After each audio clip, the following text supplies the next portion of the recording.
memberi semangat, sokongan saya untuk menyiapkan ARPIS. Okey, yang belah ni sekali tu, yang baju merah, bulan 27 hari. Okey, saya start daripada Gangsa masa 4 hari bulan hingga 1 hari bulan 10 2024. Next. Okey, ini adalah pencapaian. Ini CJ saya Gangsa 2019. Tauliah di Sekolah Menengah SMK LPT Pemanis yang disampaikan oleh Cik Asgun adalah pegawai PBSD Segamat. Okey, next.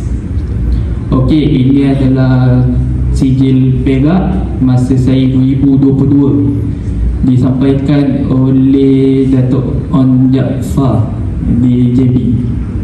Okey, grafik berkomputer design. Okey, next.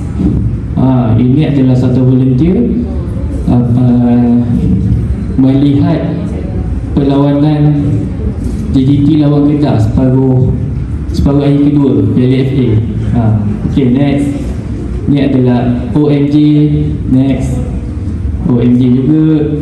Ni OMJ Iskan, tempahan dan sebagainya. Okey, next. Okey, GSC Physical Futsal. Ini adalah masa sesi latihan, sesi perlawanan persahabatan dengan tim luar. Next.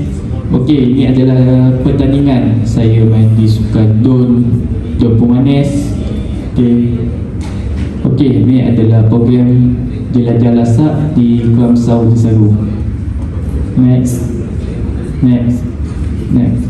Okey, ini adalah projek pengangkatan saya, program kesedaran awam dan kajian saintifik pemeliharaan penyediaan ekosistem marin di Lantai Awam. Okey, next. Okey, ini adalah gambar sijil daripada KBS.